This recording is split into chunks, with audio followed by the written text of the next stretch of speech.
Begini jadinya kalau tetap nekat masak di tepi sungai yang lagi pasang. Berhubung aku suka yang menantang, jadi nggak apa-apa lah, kita lihat airnya bakal sampai di mana guys, daripada nanti masak di dalam perahu kayak kakak aku. Karena jujur capek juga di perahu aja selama berjam-jam kita menelusuri sungai ini, mana geraknya nggak bebas kan. Tapi ini jangan dicontoh ya guys. Nah buat yang nonton part sebelumnya, tadi kita sempat berburu di tepi sungai seperti ada si rebung, terus ada yang lain-lainnya juga. Jadi rebung ini pengen aku bersihin dulu. Kalau udah main di sungai satu ini pasti banyak yang suka komen, "Kak, apa nggak takut buaya?" Oh ya, soal buaya sendiri aku punya cerita yang berhubungan dengan suku kami. Entah itu cuma legenda, mitos, atau emang beneran, karena itu ceritanya lumayan terkenal dari nenek moyang. Yang katanya kita udah ada sumpah atau perjanjian dengan makhluk si kaki empat itu, dimana dalam perjanjian tersebut buaya tidak akan memakan, mengganggu, atau menyakiti warga asli, dan sebagai gantinya suku Dayak tidak akan pernah berburu atau memakan daging buaya juga. Dan syukurnya meskipun orang bilang di sungai ini ada B-nya, tapi mereka nggak sebesar yang dekat dengan muara laut ya guys. Dan sungai ini sering dipakai untuk berburu ikan, bahkan sampai menyelam sampai ke dalam-dalam, dan syukurnya semua tetap aman ya guys. Seumur-umur di kampung aku sendiri belum pernah dengar cerita dikejar buaya atau pas nyelam cari ikan diterkam gitu, dan semoga selalu aman. Nah selesai bersihin rebung seperti yang terlihat ini ada ikan kecil juga, dan tadi kita juga bawa ikan jumbo dari rumah. Tapi setelah dipikir-pikir lagi, aku lagi males masak yang jumbo itu guys. Kayaknya aku pengen bakar yang kecil aja biar simple. Ntar kalau masaknya kelamaan airnya keburu pasang. Bukan cuma makanannya yang berpotensi hanyut, kita juga bisa ikut hanyut kalau tiba-tiba besar gitu guys. Dan ternyata ini korek apinya kebawa sama kakakku di perahu dong. Buat yang belum nonton part sebelumnya, ini tadi kita berbagi ya guys. Kakakku mereka lanjut mancing di tepi sungai sana, dan pas aku teriakin untuk mereka dengar dan antar. Tapi perjalanannya ngambil ke sana ini lumayan ngeri dan panjang juga guys. Biar dikata nenek moyang kita udah punya perjanjian dengan si kaki empat, tapi takut-takut juga, siapa tahu ada yang lagi kelaparan dan hilang. Dan yang bikin aku lebih tenang lagi setelah perhatiin suasana airnya, kayaknya aku salah prediksi guys. Ada beberapa bebatuan yang tadinya nggak kelihatan malah udah nggak tertutup air. Itu artinya pas kita sampai ke sini tadi airnya udah berhenti pasang dan ini udah menuju surut guys. Berarti ini kita udah bisa masaknya dengan lebih santai lagi. Ini ikannya dibakar simpel aja, dan lihat ke tengah sana guys, ini salah satu yang ku paling takut berperahu kalau air lagi besar. Tiba-tiba bisa aja ada tebangan kayu di pinggir sungai yang ikut hanyut. Dan kalau motorisnya nggak jago menghindar, bisa aja terjadi karam. Meskipun kita di kampung itu pada jago berenang, tapi kalau karamnya di tengah sungai yang besar kayak gini akan kelelahan, bahkan nggak sanggup juga untuk sampai ke tepian. Tapi syukurnya perbolangan kita selalu dilindungi dan aman ya guys. Nah ini sambil nunggu si ikannya matang, aku mau ngeracik persambalan dulu. Untuk bersih-bersih tadi kita bawa air bersih dari rumah ya guys. Meskipun sebenarnya kalau airnya lagi nggak keruh, si sungai besar ini juga aman aja dipakai buat masak guys. Ini racikan sambal bawangnya udah jadi, dan aku perhatiin ternyata ikannya juga udah matang. Ini bukannya gosong ya guys, tapi bagian sisiknya aja. Ini satu hal yang aku paling suka kalau udah makannya di luar rumah atau di tempat perbolangan. Meskipun yang dimasak nggak seberapa, tapi rasa pengen makannya udah bergebu-gebu guys. Nah lihat kan guys, ini dalamnya nggak. Sebenarnya ada sisi lain yang jarang aku ceritain kalau udah di ladang tengah hutan gini. Pokoknya kalau nggak cukup berani, jangan mau tinggal sendirian di ladang saat matahari mulai tenggelam guys. Karena biasanya disitulah kita bakal mulai ngerasain hal-hal yang selama ini bahkan nggak kita percayai. Oke, kali ini aku bakal ceritain gimana pengalaman aku selama bertahun-tahun ikut orang tua ke ladang. Tapi sebelum itu temani aku masak-masak dulu ya guys. Nah kalau di tempat kalian apa nama buah sayur satu ini guys? Menurut aku selain enak ditumis atau cocok dicampur dengan daging apa aja, si sayur satu ini bisa disimpan dalam waktu yang cukup lama tanpa menggunakan kulkas. Seperti yang aku buka hari ini guys, kita simpan udah hampir setahunan, dan ini dagingnya masih cukup bagus untuk kita masak hari ini. Kami sebutnya di sini buah terak. Kemarin ada yang komen juga sama aku kalau ternyata ini juga bisa dibuat jus atau dimakan mentah guys. Dan tadi di rumah aku ada iseng nyobain, dan ternyata emang bener rasanya seger dan enak gitu, apalagi dikasih susu. Nah untuk si B2 nya ini karena udah lama gak makan yang kriuk-kriuk gitu, nanti setelah direbus pengen aku goreng lagi guys. Dan untuk si nanas jumbo yang tadi kita bawa dari rumah, sengaja aku nggak buang mahkotanya karena emang pengen tanam dekat pondok sini guys. Siapa tahu nanti pas musim panen nanti dia juga udah bisa ikut berbuah, lumayan kan guys. Oh yang ngomong-ngomong soal nanas, kemarin aku ada baca komen yang nanya, "Kak, setelah itu nanasnya dipetik itu pokoknya masih bisa berbuah lagi nggak? Apa ada yang sama?" Belum tahu juga soal ini. Sama halnya dengan pohon pisang, satu pohon nanas ini juga cuman berbuah sekali ya guys. Setelah kita petik buahnya gini, maka pohon yang tadi perlahan akan mati, tapi bakal tumbuh tunas-tunas baru di sekitar pohonnya lagi yang siap berbuah kemudian guys. Ini nanasnya cukup seger dan berair, cocok banget dengan cuaca yang agak panas hari ini guys. Dan lanjut ke cerita kita di awal tentang sisi lain tinggal di ladang tengah hutan gini. Meskipun ya secara keseluruhan aku senang banget ikut ke ladang gini, apalagi bermalam, karena suasananya yang tenang seperti menyatu dengan alam. Sampai kadang lupa atau nggak sadar kalau ternyata hutan ini bukan cuma tempat yang dihuni tumbuh-tumbuhan dan hewan liarnya aja guys, tapi ada penghuni lain yang tak kasat mata yang juga mungkin niatnya pengen nyapa kali ya, tiba-tiba suka datang dalam bentuk atau rupa yang beda-beda. Dan percaya nggak percaya, itu beberapa kali pernah aku temui saat menjelang matahari mulai terbenam gitu guys. Menurut kalian ada apa dengan maghrib guys? Apa itu waktunya pintu mereka terbuka? Kenapa nggak siang bolong atau sore-sore atau tengah malam? Salah satu pengalaman aku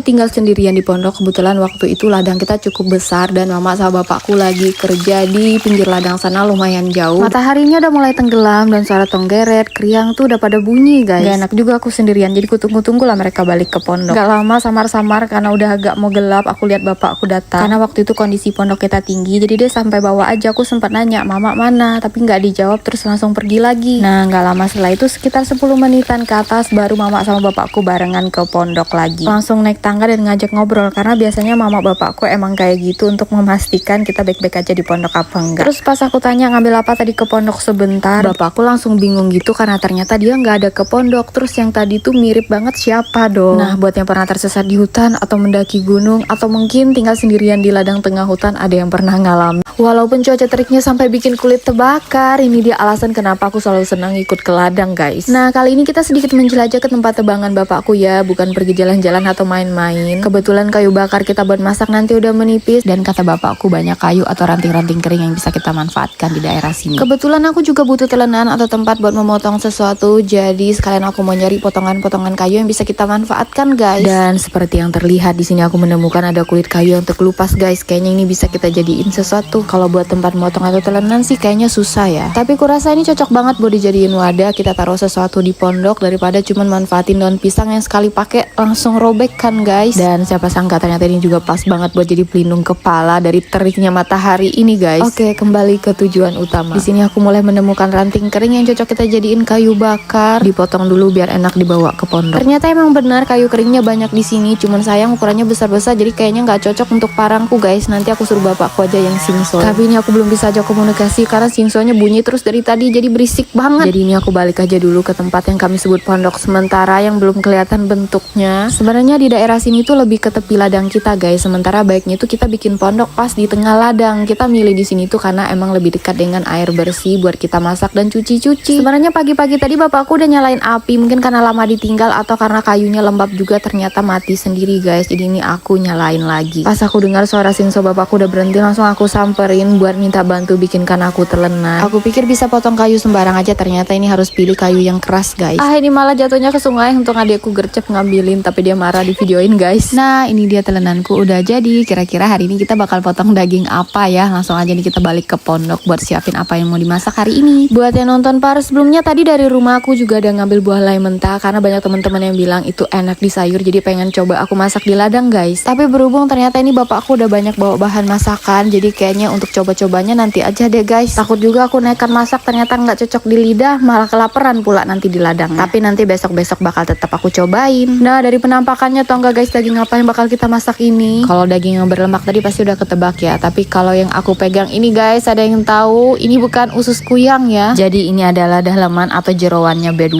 guys. Ini sebenarnya udah dibersihin dan direbus, jadi tinggal kita potong-potong lagi buat dimasak. Menurut aku ini salah satu bagian terenaknya B2, apalagi kalau masak dalam bambu guys. Persis kayak yang nenekku sering buat dulu. Bahkan gak dikasih perbumbuan apapun, cuman bermodalkan aroma si bambunya bakal tetap sedap guys. Ya meskipun nenekku udah lama gak ada, tapi hari ini aku pengen nostalgia dengan aroma masakan yang suka dibuat nenekku dulu. Jadi ini aku mau masaknya dalam bambu juga guys. Meskipun mungkin gak bakal sama persis ya, karena di sini aku masih pakai rempah-rempah kayak serai, kunyit, bawang merah, bawang putih, garam penyedap. Kita aduk-aduk baru dimasukin ke dalam bambu. Oh ya, seperti yang aku mencari yang bisa kita petik sekitar rumah buat bekal kita ke ladang hari ini guys. Pas banget mataku langsung tertuju sama apa yang ada di depan rumah nih. Si nanas jumbo ini nggak bagus kalau dibiarin sampai menguning di pohonnya guys. Bahkan kalau kulitnya udah setengah menguning aja, daging di dalamnya udah hampir busuk. Jadi udah paling pas kita petiknya saat nanas sudah kelihatan kencang, padat, dan sedikit menguning di pangkalnya gini ya guys. Kayaknya makan di ladang nanti udah paling cocok nih. Nah lanjut ke belakang rumah. Di sini aku mau ngecek pohon durian kita yang tumbang. Meskipun ini udah jatuh ke tanah, cukup senang ngelihatnya belum ada daunnya yang kering. Meskipun ini udah banyak buah-buahnya yang rontok ya guys. Padahal tadi aku berharap semoga si pohonnya ini bisa bertahan setidaknya sampai si buah-buahnya ini matang lah kan guys. Karena sayang banget ini salah satu buah durian kita yang dagingnya tebal dan enak banget. Nah kan aku salah lagi, bukan durian tapi buah lai. Tapi kalau aku sebut lai nanti banyak yang nggak tahu. Sebelumnya banyak yang nanya perbedaan durian sama lai itu emangnya apa kak? Nanti aku jelasin ya. Tapi sebelumnya ini temani aku dulu nyari-nyari buahnya yang udah jatuh. Karena kemarin banyak yang bilang sama aku katanya ini juga enak dijadiin sayur meskipun masih mentah. Dan berhubung hari ini kita ke ladangnya belum tahu mau masak apa, jadi aku punya ide mau cari beberapa durian durian jatuh di sini guys. Siapa tahu emang enak dimasak atau dijadiin sayur. Apalagi kalau di ladang itu kan apa aja bisa kita makan. Sebenarnya kalau untuk durian mentah sendiri udah pernah aku sayur, tapi untuk silai ini belum pernah guys. Jadi aku penasaran juga mau cobain. Nih bisa dilihat hasil dari yang aku ngumpulin tadi. Padahal ini belum pungut semuanya loh guys. Dan dari aromanya ini sih seperti ada yang matang guys, kecium gitu. Setahu aku sih ini bualanya masih muda, nggak tahu kalau matangnya pas jatuh ke tanah ya. Ini langsung aja aku coba buka dan emang penampakannya agak matang gitu guys. Mungkin terperam saat jatuh ke bawah. Dan benar aja ternyata ini udah agak manis dan dagingnya juga udah lumayan tebal meskipun belum seenak yang matang di pohon ya guys. Seperti yang nampak, inilah bedanya bualai dengan durian guys. Ukurannya lebih kecil dan warna dagingnya lebih kekuningan, dan ini baunya juga nggak semenyengat buah durian. Dan singkat cerita ini kita udah sampai ladang dengan apa yang sudah kita petik di rumah tadi. Buat yang ngikuti aku sebelumnya pasti udah tahu juga ya guys, kalau di ladang kesibukan kita sekarang adalah menebang. Dan ya soal bajuku nggak usah kalian protes. Sebenarnya tadi mau pakai di rumah aja,